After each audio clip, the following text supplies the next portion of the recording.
accident wala mu màgget. If the vehicle has an accident or is old, ñu delloo ko mu ceeñal ñu ko. we return it and he change it. lii moo tax ñu ne ma Seriba moom moo in charge everything. This is why I was told that Seriba is in charge of everything. So su ma waxee joxal kii moto bi. Then the person that is in charge, if he asks me to give a vehicle to X or Y, automatically dinaa ko jox. automatically I will give it to him. nu ko joxee su ma ko waxee dinaa ko explain la.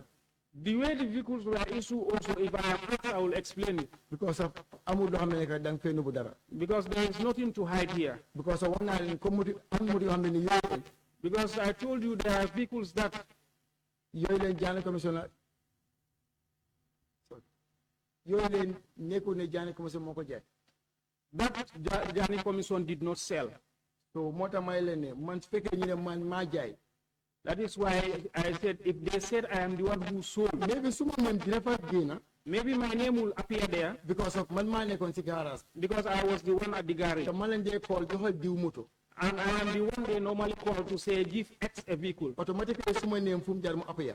Automatically my name will appear. I not ne man maa jaay. But not I am the one who sold. suñu bëgg am lu clair su ma laaj moto yi ñu fa jógee. If they want something clear, they have asked how the vehicles left there. I will tell them nii fa jógee dafa jógee boo xam nga lu ñu la laajtewul. I will tell them this is the way they left there. lu ñu la laajtewul.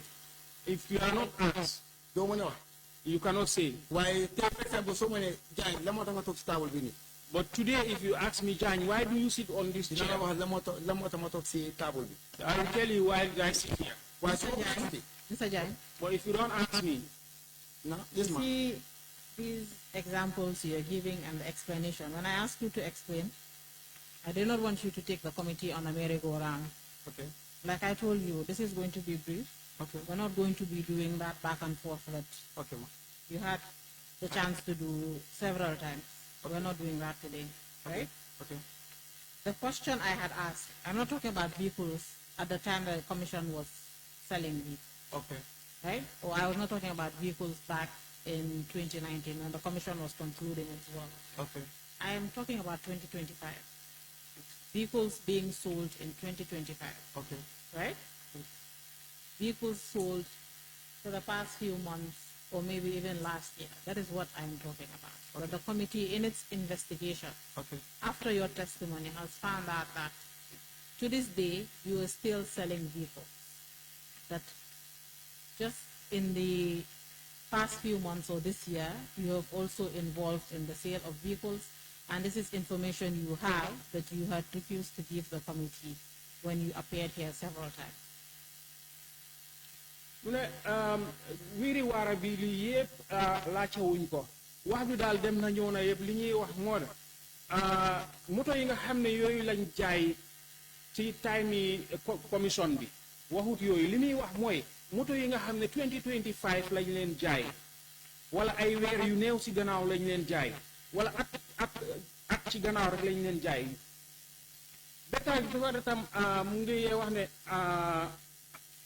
gis nañ ne sa tur mu ngi bokka ci njaayab moto woo xam ne bu yàggut nii rek la xew loolu lañ bugga nga wax waaye nekkut li nga xam ne passé na like ay at ci gannaaw. ok mooy li ma wax rek amul wiiri waara moto yi yéen jaay suma tur appuyé na fa that's a fact. That's what I'm saying. The vehicles that are sold, my name appears there. That's what I'm saying. waaye nekkul ne man maa ko jaay individual. Well, it's not that I am the one who sold them as an individual. Who sold these vehicles, Mr. Jagne? Kan mo jaay moto yi nii, Mr. Jagne? Sediba si boppam moom mooy de wax naa joxal diw moto am na yoo xam ne nii. Mr. Jagne, Sediba you have to wait for the question to be translated to you. Okay, sorry. Or we switch back to English. Sorry, ma'am. Who asked you to hand over these vehicles? You said you did not sell, but your name appeared in the transaction. Who was selling these vehicles? Sediba nga ne yow jaayuloo waaye sa tur feeñ na ci mbir mi léegi kan moo la wax ne la nga jaay moto wala nga joxe moto yi. Sediba moom moo wax ne ma joxe moto yi. Sediba is the one who asked you to give out the vehicle. am na yoo xam ne nii. There are some of them. yooyu leen xaalis bi man leen ko jox ma jox ko. But some of them, the monies were given to me to hand over to him. Mom. So the sale was conducted through you? No, you received the money on behalf of Sediba and then handed over the vehicle as well, then the sale was conducted by you on behalf of Sediba, correct? Kon su fekkee ne yow yaa joxe moto bi pare ñu jël xaalis bi jox la ko nga jox ko Sediba kon dafa mel ni njaay ak moto bi sa loxo la jaar. dëgg la. It's true. parce que si ma la jaar te ma jox ko moto bi te ma la joxaat ma jox ko. Yes, it's true because he is the one who asked me to give out the vehicle. I give it out and they gave me the money and I issue him the money. Just a minute. Mr. Jai. Mr. Jai. One clarity here. Lena lañ doon ñu leeral fii. Was Sediba trying to sell or was he trying to give out? Because you said he asked you to give out, give it to somebody, if you give it to that party, the party bring his money. Was he trying to sell or was he just to give out the vehicle? What was he telling you? Sediba daf la doon wax ne la joxeel moto bi ndax daf la doon wax ne la jaayal moto bi parce que yow si sa wax da nga ne daf la doon wax ne la joxeel moto bi waaye ci biir loolu noonu dañ gis ne dañ la dee jox xaalis nga dem jox ko Sediba léegi yow Sediba daf la doon jaayloo moto ndax daf la doon joxeeloo moto nga jox ko ni. Okay, thank you for that question. Jërëjëf, thank you for the question. am na yoo xam ne Some of them yooyu daf ma dee wax ne boobu daf dee wax ak ni already man du ma fa dee nekk. he will talk to the owners. I will not be there. waaye daf ma dee wax ne ana moto bi ma fa isi woon bis nangam. He will tell me there's this vehicle I brought there on X date. ma ne ko ne mi ngi taxaw si biir hangar bi wala mi ngi taxaw si biir mango bi. I will tell him that yes, it's in the hangar or it's under the mango tree. so mu ne ma maa ngi yónni nit. And he will tell me I am sending somebody. jox ko moto boobu noonu mu yóbbu ko. Give him that vehicle to take it. te xam nga lan moo tax du ma koy laajte lu bari. The reason why I don't normally ask him many questions, dafa am ay garage yoo xam ne dañ bari. we have many garages. léegi daf day jël moto. Madam, I mean, China. Sorry. Mr. Jai. What are you question in our land? waaw. Dafa doon wax jaay bi wala ñu xam the question is, was Sediba ordering to sell or was he trying to give out? How do you for him? I want to know, just tell me, he was trying to sell or he was trying to hand over and actually sell the orders? Just tell me, answer my question. Now, let me laajte mooy Sediba daf la doon wax ne la joxal ma moto bi diw wala jaayal ma moto bi. yi nga xam ne xaalis dañ jaar ci sama loxo. The ones that the money go through my hands, automatique boobu jaay la. those ones automatically they are for sale. because as far as exchange xaalis mu fa rek jaay la. As long as there's an exchange of money is sell. if I can answer the question foog naa loolu. Moom moo jaay. waaw. ne yaa ko jaay. déedéet. Was he the one asking you to sell or you are the one who were selling? Asking you to sell or you sell it on his behalf? Ndax moom moo la doon wax ne la jaayal ndax yow yaa ko doon jaayal sa coobare boppa. moom moo ma dee wax ne moto bi suma moto maa fa isi dama ko jënd auction jaayal ma ko. He is the one who normally asks me to sell it. This is my vehicle. I bought it from the auction. Sell it for me. waaye man suma confirm bi. Why? But if I confirm, dama dee gis ne jënd ko si auction bi. I normally realize that he did not buy it from the auction. I didn't ask you whether he was getting from the auction or what. Okay. The vehicle that you sold, Okay. did you authorize him to sell? That's my only question. waaw. waaw man li ma doon laajte mooy laajte wu ma ndax si auction bi la ko jëndee ndóot li ma doon wax rek mooy yi nga doon jaay ndax moom moo la dee jox ndigal pour nga jaay ko ndéet. waaw. Yes. moo ma dee wax ne jaay ko. He is the one who was asking me to sell. te yooyu yëpp mun naa la fi nga point fi ñu nekk. And all those vehicles, I can tell you where they are. Mr. Jagne, it's quite interesting that you're saying that today, when you had appeared here 4 times and had the opportunity to do that. Saya interesting na pour nga wax loolu noonu tey ak yoon yu bëri yi nga fi ñëw yëpp musuloo koo wax. waaw waaye xam nga waxuma ko ndiglaan laajtewul ma loolu leen te xaw ma commissioner bi because somebody I did not say it because I was not asked about it. because of laaj ma affaire yi moto kan moo jaay kan moo lifin dañ ne ma tracteur si ma ne tracteur yi fekkee naa ko si auction bi waaye laaj ma individual ndax kii jaay na ne kii jaayut. The reason is because I was not asked about who sold and who did not sell. All I was asked about is the tractors. Hadn't been I was asked about who sold or who did not, then I would have. Because after when I left here, my own finding. myself, I did my own findings. pour xam ndax moto yooyu saa yi daf ko jëndaa jaay ko oxyne wala jënd ko jaay ko oxyne.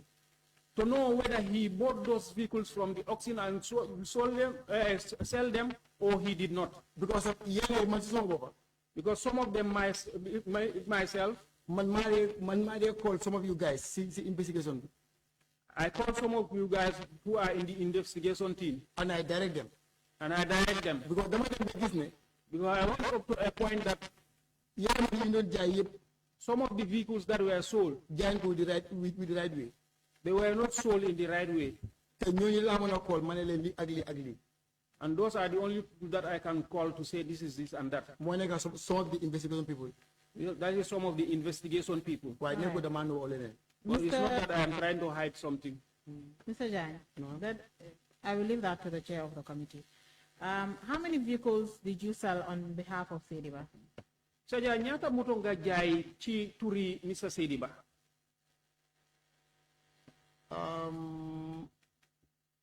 Pick up the neck and if you walk on the pick up, that is right. You know, here in the National Service, one of them. That Nissan. That Nissan. I'm not going to there is a one that he sent somebody. Sorry, Mr. Jagne, I am going to interrupt you here. I said how many? You don't need to identify the vehicles for me. Just tell me the number. Mune hayma bi jarul pour nga wax ko ne ko bu weex la bu ñuul la wax hayma bi rek.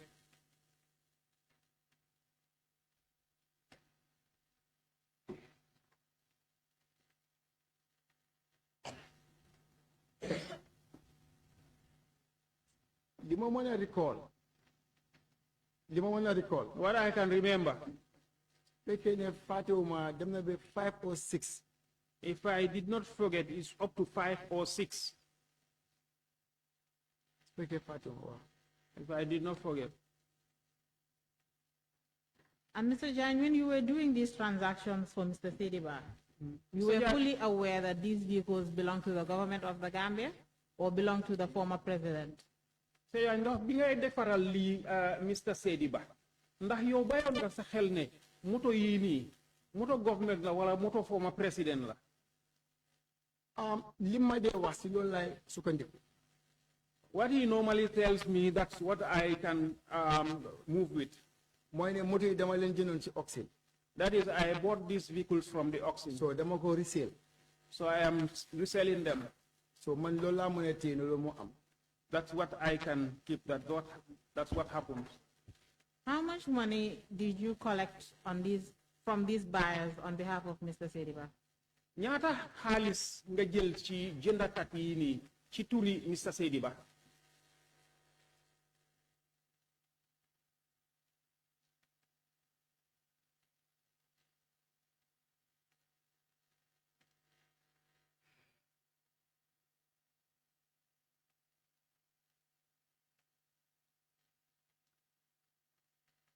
Because there are 3 vehicles that, you know, I was the one giving the money cash. That one, I think the fine is 300 and 200. I'm not for take why I'm not to see 300. That will be 300 and something. That 300 something was on top of it, but I cannot remember how much. More money got 3 people in. That were the 3 vehicles. By Yenen 2 or 3, you lost them. The other 2 or 3, the ones that last when I find out, those ones when I find out, he was the one who went and picked the money from the buyer, but I am the one who delivered the vehicles. So when you say 300 and something, what do you mean? 300,000? $300? 300 and something. 300,000 or 300 lang? 300,000. I'm not looking at why I'm not recall. 300,000. There was something on top of the 300,000, but I can't remember how much. Momonika pick up Askolebi. Mr. Jagne, there's no need to identify the vehicles at this moment. When you receive the money from these buyers, did you receive any from Mr. Sediba when you handed over the money? Did he give you anything from it? To be frank, binga jote halis bi ni si ñi nga xamne ñoo jënda moto yi ni nga yobu halis bi si Mr. Sediba jox ko halis bi ndax moom am na lu mu la joxoon ci xaalis boobu. To be frank with God, bi ma ko joxee xaalis bi. When I gave him the money, jox na ma almost foog naa lii tegu woon si 300 bi loolu la ma jox te su ma parti wutee dafa nekk 20 something thousand. he gave me, yes, he gave me, but I think it's what was on top of the 300,000. And I can remember it was about 20 something thousand. 20 something thousand. That he give it to me. Mr. Jammeh, Yes, please. Mr. Jagne, I want to know this money to Sediba. Okay. bi nga jox Sedi Ba xaalis yi nii. Honorable Chair, Honorable Mike. Bi nga jox Sedi Ba xaalis yi nii. Kan moo ko fekkee woon? Bi ma ko jox xaalis bi dama ko call. The day when I was giving So specific. Who was present? kan moo ko fekkee woon? One of my boy work under me called Jibril. One of my boys who was working under me called Jibril. Given Sediba this 300,000. Exactly. Now Jibril mu ngi fa woon bi nga jox Sedi Ba 300,000 bi. 200 something thousand. 300 and something thousand, yes. Who was present when Sediba was giving you your own portion of the money? Kan moo fa nekkoon bi la Sedi Ba di la jox yow sa wàlla ci xaalis? Mun naa ne the same deal because daf ma ko jox bi ma duggee si moto ma Jibril si la confirm ma gis loolu la. It's the same deal because when he was giving me the money, it was myself and we were in the vehicle and I saw him the money. That Jibril saw physically giving the money to Sediba. Ndax Jibril gis na la bot ak boog ngay jox xaalis bi kii ci loxoom Sedi Ba ci loxoom. Waaw. Yes. ñu ànd. We were together. And the Jibril also saw Sediba giving you your own portion. Ndax Jibril gis na Sedi Ba mu lay jox yow sa wàlla ci xaalis ci sa loxo. Boobu leen su ma waxee digga dinaa wax fen su ma waxee waaw dinaa wax fen am nga li taxaw loolu lii dama wax loolu because si mbuus la nekk man dama ñëwaat moto taxaw Sedi Ba taxaw moto ma wàcce dugal si moto bi jox ko mbuus bi mu génnee xaalis boobu jox ma ko ma téye ko ni dugal si moto bi won ko ne lii la ñu saay may. If I said yes or no, I will be telling a lie. Because when we went, I alighted from the vehicle and Sedi Ba come from his vehicle. I gave him the money. It was in a plastic bag. And then he gave me what he gave me. I went inside the vehicle and this boy was there. And I ko wane lii la ñu saay may. And I told him that this is what X gave us. Then, why you are handing over the money to Sediba? Was it not in a plastic bag? Na bi nga jox Sedi Ba xaalis bi ndax nekkutoon ci mbuus. Wow, it's a black plastic bag. Yes, it was in a black plastic bag. You said that Jibril can confirm, and he showed the money physically. Bi nga sa njëlbéere wax nga ne Jibril mu ngi fa woon te mun naa confirm gis na xaalis bi.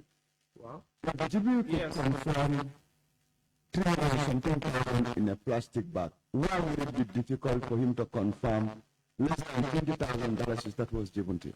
Su fekkee ne Jibril mun naa confirm 300 and something thousand bu nekk si biir bag lan moo tax du war a mun a confirm 20 something thousand boo xam ne yaa ngi ko téye sa loxo. $20,something bu nekk sa loxo. No, understand loolu nekkul ne confirm ko de xam nga yow danga ma laajte nga ne xanaa bi ma Sedi Ba di jox hand in hand Jibril mi ngi taxaw may la boo si moto bi lañ nekk waaye mu Jibril ma si moto bi maa ngi si moto Sedi Ba bi ma génnee si laa ko wane lii la ñu saay jox I want to understand.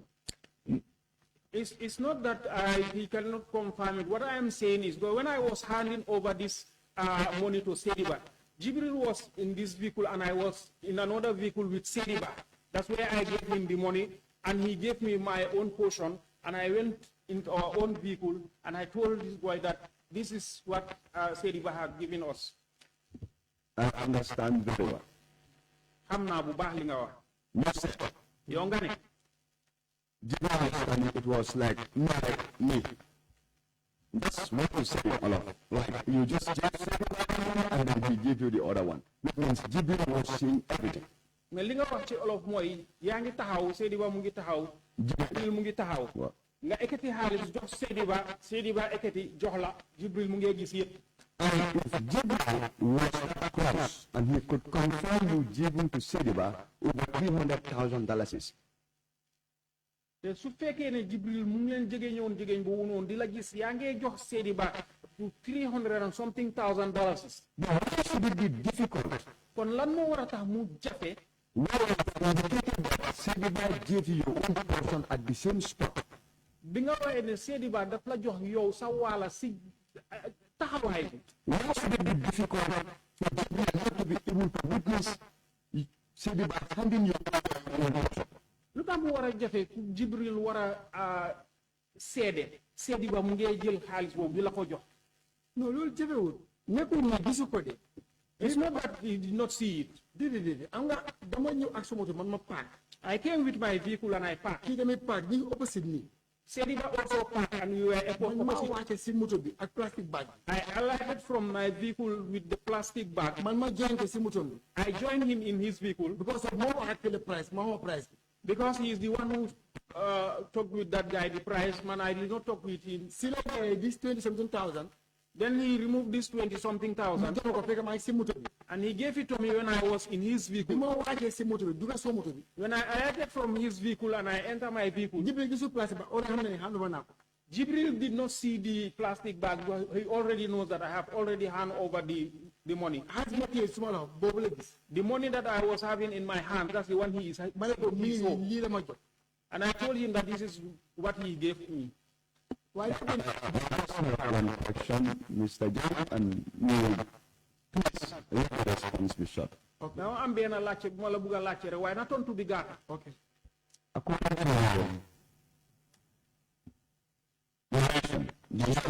Sisa netali bi mujé ni. Jibril saw I am the vehicle with a plastic bag. Jibril gis na la ngay wacca moto bi ak sa plastic bag. Which you deposited to Mr. Sediba. Bi nga jox Mr. Sediba. And then nga delu ci wat. And you told Jibril nga wax Jibril that this is what he gave us. Ne li lañu jox. How is it possible naka la mëna nekké for Jibril to be in a position pour Jibril nekk ci position pour mu mëna confirm ben how much you gave to Sediba? ñaata nga jox Sediba? man maa ko explainal man maa ko xaaj bi ma amee nii amaan bi moo fi nekk so jox naa ko amaan bi lay génne mu jox ñu ko. I explained to him that this is the amount that is in the plastic bag. I have gave it to him and this is what he gave us. All right. Mr. Jagne, are there any more vehicles that were associated with the former president that are now in your custody? ndax am na yeneen moto yoo xam ne ñu ngi bokkoon ci moto président te fi mu nekk nii ñu ngi si sa loxo. ana yi nekk kóotu last time bi commission bi ñëwee won naa leen ko bañ jël inventory yooyu ñu ngi fa. Maybe the ones that are at Kotu, the last time when the committee came there, I showed them to the committee and they took the inventory. And they are still there. Mr. Jagne, I am not asking about vehicles at MSA. I am asking about vehicles in your possession.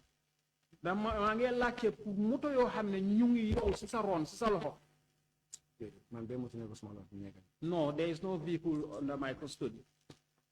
Very well. When Honorable Fofana was asking you questions about the money you received on behalf of Mr. Sediba, you said that you told Jibril that this is the money Mr. Sediba has given us. Honorable Fofana mu ngi la doon laaj mbiri xaalis bi nga wax ne moom nga jox Mr. Sediba waaye da nga ko wax ne ko bi nga jógee ci Sediba da nga wax Jibril ne ko lii la ñu Sediba jox. Was Jibril part of the sale? Ndax Jibril dafa bokkoon ci njaay mi? No, Jibril jaayut. No, Jibril did not sell. Peter mi ngi liggéey ci tomorrow. He is a mechanic. He is working under me. So why did you tell him the money was for the two of you? Lu tax nga wax ko ne ko xaalis bi pour yéen ñaar la woon? No, mentuma ñu ñaare ma ne ko lii la ñu jox. No, I did not mention the two of us. I said this is what he gave us. Okay, so who is us? kan mooy ñun. boobu la nga mën naa ne man la actuellement because su ma ko Mr. jëlee Jagne, who is us in that situation? mu ne kan mooy ñun ci taxawaay boobu noonu kan mooy ñun. daf ñu ko def pour garage bi waaye si suma loxo la ko teg. He gave it to us for the garage, but he put it in my hand, through my hands. So it was for everybody else that was at MSA? Ndax ñeneen kon MSA yëpp ca lañ bokka. Not MSA, it's Kanifing. At Kanifing rather. Kanifing. Wow, because dañ si dee jënda ay sukur tea bag am li fi def ko si garden bi. Yes, because we normally buy stuff like sugar, tea, and other things, and put there at the garage. Mr. Jai, are you confirming the money that was given to you was meant for the garage? Ndax dañ ñu bëgg a leeral ne xaalis bi ñu la joxoon pour garage bi la woon. waaw waxuma pour garage bi moom joxul ma pour garage bi de daf ñu ko may waaye man maa ko decide ko ni ko mën a séddoo du ma dara moo tax ma decide pour jëndal saako sukur ak tibaak ak supply def ko si garage for everybody waaye waxut man exactly séddale ko garage bi mais frank. And what did you tell them when you gave them the sugar? He did not give me the money for the garage. He gave it to me for us. But when I look at it, I said, no, this money is too small. So I decided to buy a bag of sugar and tea and other stuff and give it to the garage so that all of us can use it. While you being a langalenwa. When I went, I told them that Seriba gave us this money. For the vehicle that we removed from here. The money that I gave him, that's where he removed this money and gave to us. Wow. The vehicle you sold, huh? Yes, the one we sold. All right, thank you. Mr. Jagne, did you sell any vehicles personally without Mr. Seriba knowing about it? Ndara nga jaay yen moto te fekk Seriba yegu ko. Man moto bu ma jaay Seriba moo de direct ci man individual musta am. Any vehicle that I sold, I have directives from Seriba. I never sold any vehicle on my own. Mr. Jagne, after you received your summons to appear and testify before this committee, Mr. Jagne, bi nga jotee sa kayit pour nga ñëw uyu si committee bii nii. Did you speak to any person that had appeared before this committee? Ndax da nga wax ak kenn koo xam ne musoon naa ñëw jàkkaarloo committee bi. Xanaa moom Seriba daf comme like su ma waree ñëw daf ma dee call. Maybe for him, Seriba himself. Anytime I should come here, he will call me. How was Mr. Seriba knowing that you're coming to the committee? Naka la Seriba di xamee ne yow da nga war a ñëw si committee. Because biñ saafee letter bi. Because then the letter was served at State House. At State House. Si lañ ko brief ne ko Jagne dafa dem uyu ji. That's the time he was briefed that Jagne should go and answer to the committee. How do you know that Mr. Seriba was briefed about your summons? Naka nga xamee ne Mr. Seriba waxoon nañ ko ne yow jot nga sa letter. Moom moo ne ma ne sa jaay wax ne ma ne dañ la saaf letter pour nga dem uyu ma ne ko waa digga la. He's the one who told me that your people told me you're supposed to go and you're given a letter to go and answer to the committee. I said yes. Okay, what else did he tell you? Ak lan la waxaat. Because li ma wax bari na mooy for the first time li ma wax mooy ne so àggee you focus. What he told me a lot of things. First thing what he told me is when you go, make sure you focus. Wow, just waxal li nga xam ne ni élection la ko laajte nga mën ko wax. Say something that you know when you are asked about it tomorrow you will be able to say it again. Because mën ngaa recall yow sa bopp. Because you can remember yourself. Tractor yi yéen ko demoon arrange. The tractors, you were the ones who went to arrange them. Ma ne ko waaw. I said yes. Mu ne su la laajte loolu nga explain. When they ask you, that's what you will explain. So first of all, dama doon wax rek. Those are the kind of things he was telling me. Mr. Jagne, after your appearance here, the last day you appeared, did you speak to any other person that has received a summons or an invitation for an interview before this committee? Mr. Jagne gannaaw sa teewaay bu mujjee bi nga mujjee teew fii ndax da nga wax ak keneen koo xam ne musoon naa ñëw jàkkaarloo comité bi xanaa kenn te kooku démb la or someone that is supposed to appear after him. wala keneen koo xam ne waroon naa jàkkaarloo comité bi gannaaw yow ba nga jàkkaarloo ak comité bi sa yoon bu mujjee bi loolu démb la mooy beneen boy biñ call kooku sax fuñ ko dañ ko call. that is only once that is one of the boys who was called. te kooku la mi ngi liggéey si Ismoro. The one is working under me. fekk ñi ngeen ñëw démb mu receive call. When we were having our breakfast yesterday, he received a call. bi ko waxee ne mu ñëw uyu fii comme like démb 11 o'clock. Then he was asked to come here tomorrow by 11. Yesterday by 11. mu ne leen suma boss nga wax leen moom. He told them that my boss is here, talk to him. ma jël phone bi wax ak kii ko call. I took the phone and I spoke to the person who called him. mu explain ma mu ne ma dafa war a ñëw fii by 11 o'clock. And the person explained to him that he should come here tomorrow by 11 o'clock. waaw so ma ne ko léegi amul problème nguur bu la ooyee uyu. Yes, and I told him that there is no problem. When government calls you, go and answer. waaye soo àggee. But when you reach, bul nu ba dara.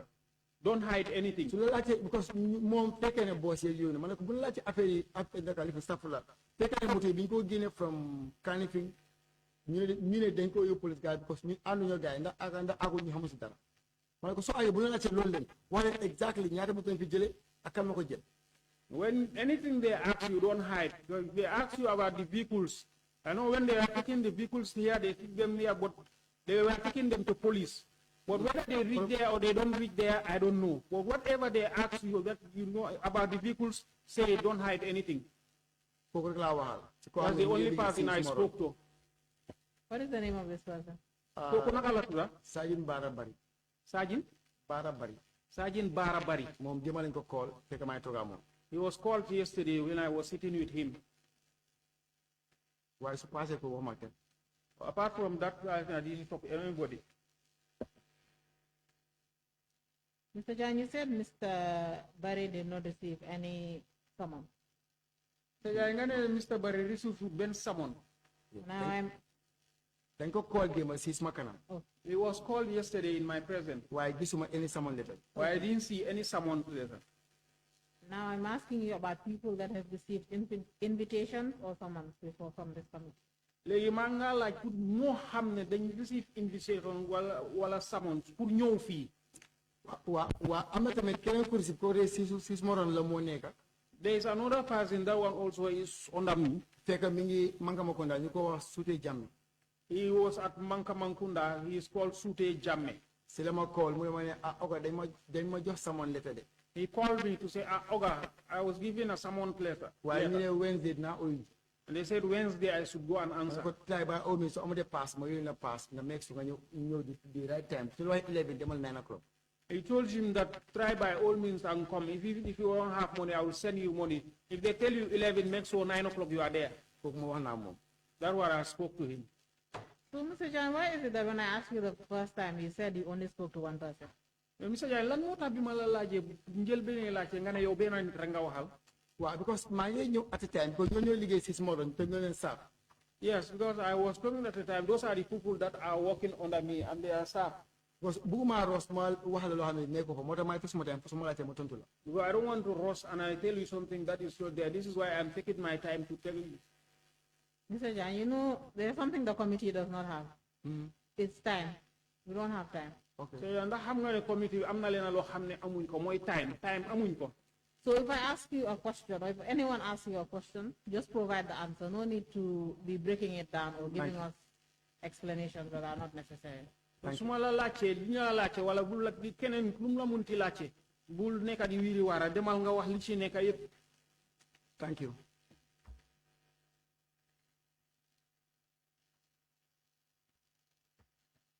Mr. Jagne, did you tell any of these two people?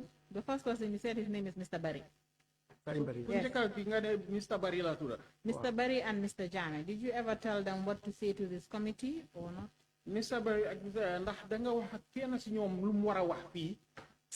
Amul kenn ko xam ne guide na la soo àggee nga wax li déedéet. There is none of them that I guide that when you go say this or that. Unless li ma lay wax mooy ne. The only thing I told them is. So leen àggee nga wax sa diggante yàlla li happen bul nu ba kenn. when you read those say the truth. Don't hide anything. Because of Jammeh, Mr. Jammeh. Because Mr. Jammeh. Kooku leen suma statement sa bind naa ko fa because tractor yi kii jaay yoo xam ne bokkul si oxen bi. My statement I wrote it, the tractors that this guy sold that are not part of the oxen. Anga boobu moom moo ko transport this Jammeh. Because those ones were transported by this Jammeh. So lii moo tax ma ne ko soo àggee bul nu ba dara how many tractor nga yóbbu wax leen ko. That is why I asked him not to hide anything. How many tractors you transport? Just tell them. Because so leen nobee am na kayit yoo xam ne am nañ ko yoo xam ne dafa clear bul nu ba dara. Because If you hide anything to them, they have evidence. waaw su passé loolu ma kenn. Apart from that, I Yooyu la don't may tell record anybody. sorry yooyu la may record right now ne wax naa ñoom te ñooy suma si suma doon la ñoo liggéey.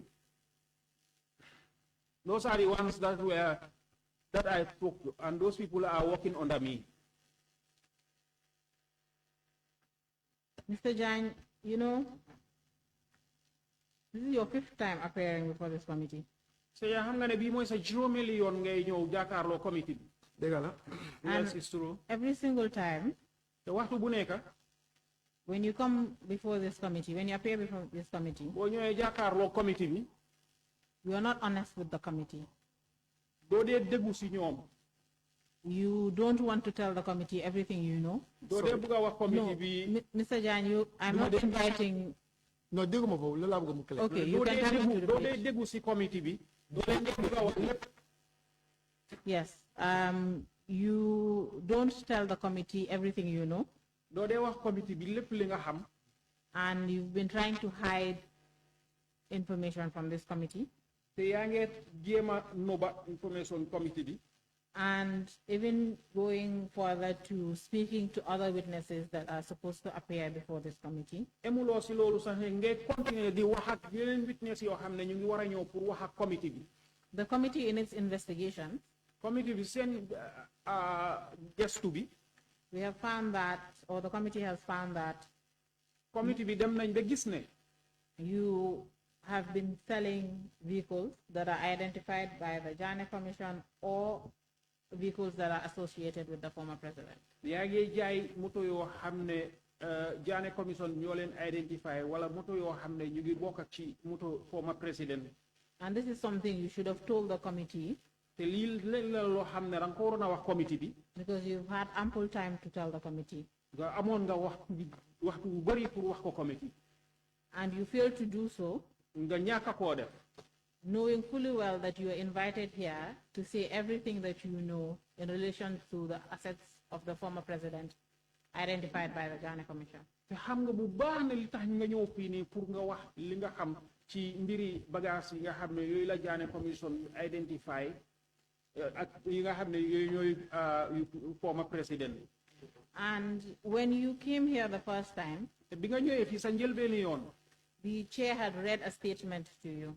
chair bi am na benn statement bu mu la riidaloon. That the chair reads to every single witness that appears before the committee. chair bi képp koo xam ne ñëw na fii jàkkaarloo committee bi jàngal na ko sa kanam. Urging witnesses di sàkku ñi nga xam ne ñooy ñëw fii jàkkaarloo committee bi. to be honest and truthful to the committee and say everything that they know with regards to the subject matter of the committee. te ñu wax seen diggante ak laay taala seen diggante ci li nga xam ne moom lañ xam ci mbiri bagage yi nii. To aid the committee to execute its duties. pour ñu dimbale committee bi pour nga xam ne dinañ mën a def seen liggéey ci ni mu waree. And unfortunately for you, waaye nag ci beneen yoon. I don't think that's what unfortunately. Unfortunately. Lu ci gën a daw yaram. Yes, Mr. Jagne, is that you failed to do what you were supposed to do or what the committee expected you to do. nga fail pour def li nga xam ne committee bi loolu lañ yaakaaroon ci yow bi li nga war a def. And we're now at a point that we cannot allow this to keep repeating itself. fi mu nekk nii nag tollu nañ ci foo xam ne duñ nangu pour lii di am di dellu di amaat. And the National Assembly has powers that National Assembly am na doole boo xam ne. it can exercise. doole boo xam ne mun nañ koo jëfoo. So now I am going to make an application to the Honorable Chair dina def application ci chair bi for the Assembly to exercise its powers. pour assemblée bi ñu jëfoo seen doole woowu. Honorable Chair. Sorry, I have something to say. I have something to say. Yes, please turn your mic off for the time being.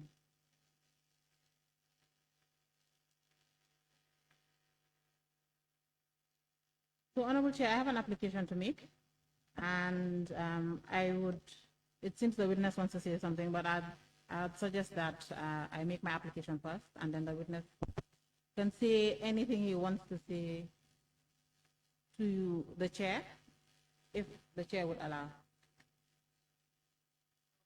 All right, very well. Honorable Chair, pursuant to Section 12 of the National Assembly Powers and Privileges Act,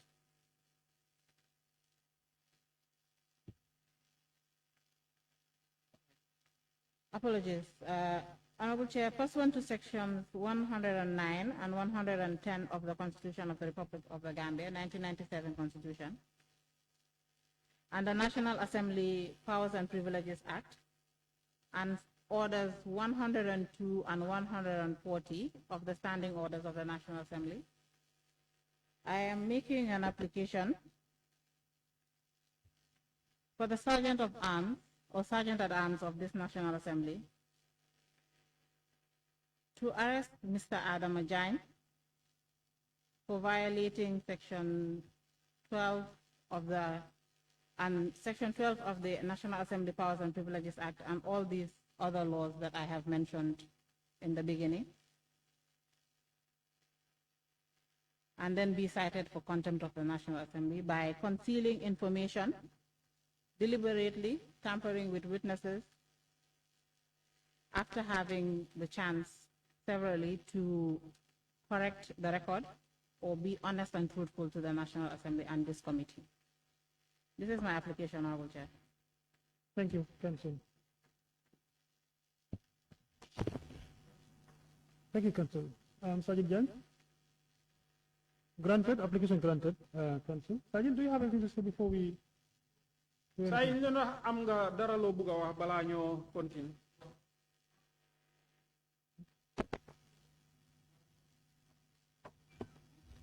li ma am pour wax mooy. What I want to say is. nekkul ne dama leen gis ne dañ ma witch hunt. I am not seeing that as if you are witch hunting me. So, can I interject, please? I'm giving you only 1 minute to say something. So that would be beneficial to the committee, okay? So, I jox benn minute rek pour nga wax boo xam ne dina amal committee bi njëriñ.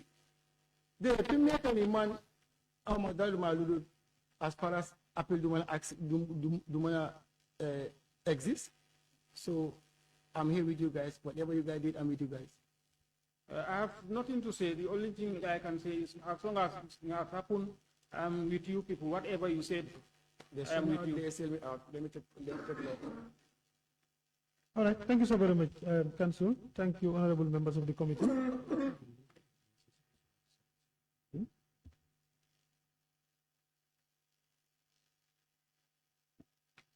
Good.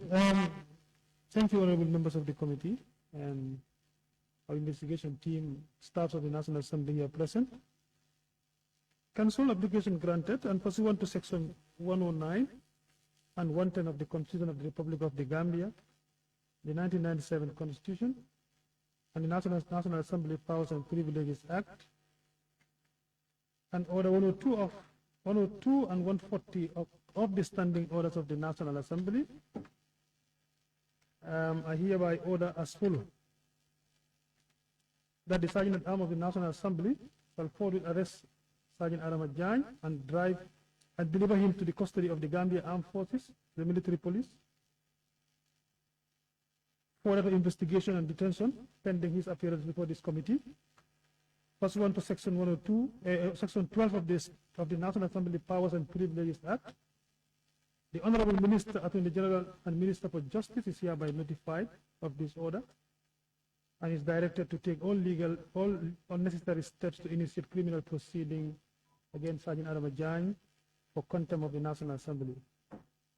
All law enforcement and public officers are required to cooperate fully in the execution of this order. That any failure to fully comply with this order shall constitute contempt of the National Assembly. Signed 29th day of October 2025. Sergeant Adama, you can effect the arrest, please.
Council, shall we proceed with the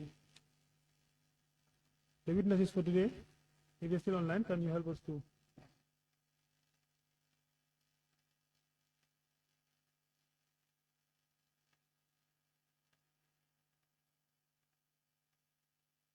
Okay, then we can adjourn for 10 minutes and come back again after prayers. Thank you.